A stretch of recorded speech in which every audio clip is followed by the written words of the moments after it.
Bonjour à tous, bienvenue dans notre compte-rendu matinal. Alors on a pris l'habitude, tous les week-ends il se passe des choses et donc on se réveille le lundi avec soit des bonnes nouvelles, soit des mauvaises nouvelles et j'ai un peu l'impression que la balance est en faveur des mauvaises nouvelles. Alors pourquoi bonnes nouvelles ou mauvaises nouvelles pendant le week-end? Bien parce que Monsieur Trump tweete beaucoup ou il se passe des choses qui effectivement vont affecter les marchés financiers dès le lundi matin. Alors, qu'est-ce qui s'est passé ce week-end? Eh bien, vous le savez, il y avait une rencontre au Pakistan entre les Iraniens et les Américains. Et donc, il était question de trouver un accord pour mettre fin aux hostilités. Eh bien, notre brave vice-président américain, il est reparti comme il est venu, totalement en bredouille, et bref, il n'y a pas d'accord, il y a de nouvelles tensions, et il y a un baril de pétrole qui revient dans la zone des 100 dollars, et vous savez que pour moi, c'est une boussole importante, donc ça veut dire qu'a priori, les choses ne vont pas très bien avec notre baril de pétrole à plus de 100 dollars. Alors, Monsieur Trump, bah, évidemment, il n'est pas content, et comme il n'est pas content, il prend une grande décision, à savoir qu'à partir de 16 heures, il y aura blocage du canal d'Ormuz, donc plus de bateaux passent, donc l'Iran ne gagnera pas d'argent avec son péage escroquerie, si on peut parler comme ça. En revanche, bien effectivement, il y aura des pétroliers qui ne pourront pas repartir avec du pétrole. Bon, bref, on va continuer à souffrir et tout ceci est quand même très préoccupant parce que, bah, évidemment, les frappes peuvent repartir et l'on s'aperçoit un peu plus que l'Iran est un adversaire redoutable et donc on est franchement dans un gros brouillard. On ne sait pas trop ce qui va se passer. Alors, on va prendre les graphes de vendredi, mais j'ai envie de dire, est-ce qu'ils disent vraiment grand-chose, puisque c'est surtout aujourd'hui qu'on risque d'avoir des vrais changements. Alors, regardez notre brave CAC 40. Il y avait une petite bougie sans corps jeudi, située comme par hasard sous la résistance des 8275 points. Vendredi, on a cru que ça y est, il allait y avoir un accord entre l'Iran et les États-Unis. Donc tout au long de la journée, on a fait preuve d'un certain optimisme, ce qui voulait dire graphiquement que on s'installait au-dessus des 8275 points. Oui, mais en clôture, et ça paraît c'est assez logique, on était prudent, on faisait attention, on récupérait ses liquidités et on disait bon week-end en attendant lundi matin. D'où une petite bougie verte en deçà de la résistance avec une mèche supérieure qui prouve bien que les acheteurs ont été au dernier moment contrés. Donc j'ai titré vraie résistance, vous êtes d'accord avec moi, les 8275 points, eh bien ça fait véritablement obstacle.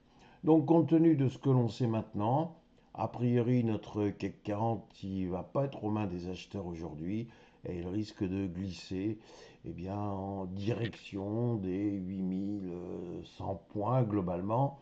Bref, on va perdre quelques pourcents ou quelques gains, tout simplement parce que bah, c'est l'incertitude, c'est le brouillard dont je vous parlais. Donc voici pour ce début de semaine, et vous avez aussi compris que si maintenant on veut retrouver le sens de la hausse, eh bien il faudra déborder les 8275 points.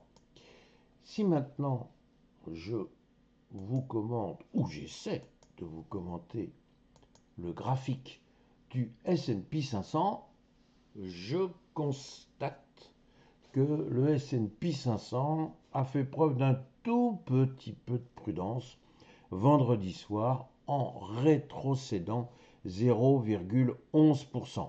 C'est franchement minimaliste, mais là aussi, il y avait quand même une petite méfiance sur ce qui pouvait arriver pendant le week-end. Et puis, surtout, si vous regardez bien ce qui s'est passé depuis le support des 6340 points, c'est quand même une hausse qu'on ne va pas qualifier d'historique. Il ne faut pas exagérer. Enfin, c'est quand même une hausse totalement remarquable, une hausse assez rare pour être soulignée. Notre S&P 500, on l'avait déjà commenté, s'est installé très très nettement au-dessus d'un support à 6727 points, très brillamment retrouvé, réintégré, et l'on voit bien que finalement, on n'est pas si loin que ça des plus hauts historiques, quasiment sur la barre mythique des 7000 points. Donc la même chose que pour les marchés européens, il risque bien d'y avoir un tassement du S&P 500, mais peut-être que ce dernier va quelque part s'habituer aux atermoiements liés à la réalité du détroit d'Ormuz, bref, à la réalité d'une guerre qui manifestement peut s'enliser.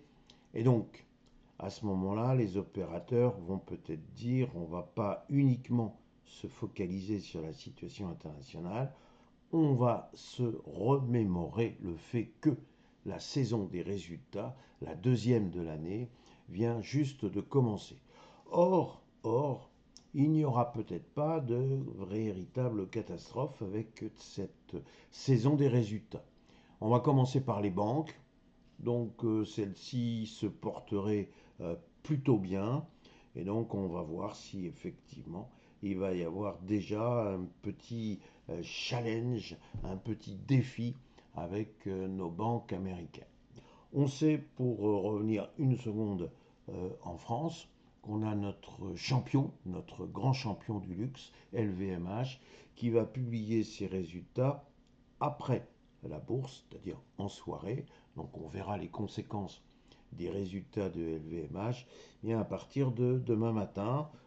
Mais cette saison des résultats, elle va se caractériser comme beaucoup de saisons de résultats, mais peut-être plus particulièrement pour celle-ci, par les commentaires des entreprises. Bon, donc on sait que le premier trimestre aura été difficile, c'est quelque part dans les cours puisque les opérateurs s'y attendent. Mais en revanche, il y a quand même beaucoup d'incertitudes sur les perspectives des entreprises pour ce second trimestre. Est-ce qu'on va avoir un peu un calme, ne serait-ce que sur le front des taxes douanières?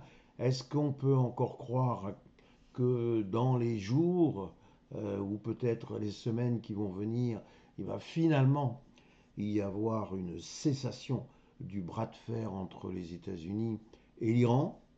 Et si c'est cela, il peut y avoir une forme d'optimisme qui ferait que la saison de résultats pourrait euh, relativement bien se dérouler. Bon, cela étant, ce que je suis en train de vous dire, pour certains, et vous avez votre part de vérité, il y a un petit côté vœu pieux, je vous l'admets bien volontiers, je vous le confesse tout à fait, on n'en sait franchement pas grand-chose. Ce que l'on sait, c'est qu'on va surveiller de très très près le discours des entreprises et on va éviter de rester sur les résultats du premier trimestre qui sont peut-être pas tout à fait ce à quoi on peut espérer pour l'année en cours. Voilà, on retient que jusqu'à maintenant, finalement, les grands indices n'ont pas énormément reculé compte tenu quand même d'une guerre et d'une guerre qui est quand même importante, notamment avec ce fameux détroit d'Ormuz.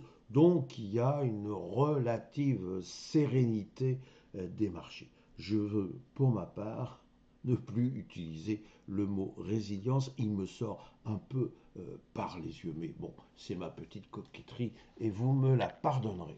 Donc retenez qu'à mon avis, le S&P 500, s'il ne veut pas retourner en deçà des 6725 points, eh bien, il est dans son canal haussier, il est dans son couloir haussier. Me direz-vous encore, et j'en termine par là, il y a quand même un magnifique gap en dessous des 6725. Mais vous savez aussi que des gaps, certes, ont tous vocation à être remplis. La question, c'est de savoir quand. Et là, pour l'instant, est-ce que les vendeurs vont avoir suffisamment d'énergie pour aller pousser le S&P 500 sur la base du gap récent, c'est-à-dire grosso modo dans la zone des 6600 points. Pour l'instant, on va reporter cette hypothèse à plus tard. On se contentera de surveiller le sort du support des 6725 points. Voilà mes réflexions du jour. Il me reste à vous souhaiter une excellente semaine avec un vœu, celui qu'effectivement tout le monde retourne à la table des négociations et qu'enfin on puisse trouver un véritable compromis pour libérer ce fameux détroit d'Ormuz. Au passage, puisque l'on parle de libération, libérer aussi le peuple iranien sur un plan strictement humain, voyez-vous, ça me permettrait de décocher un magnifique sourire. Voilà, il me reste à vous souhaiter une excellente journée. Merci.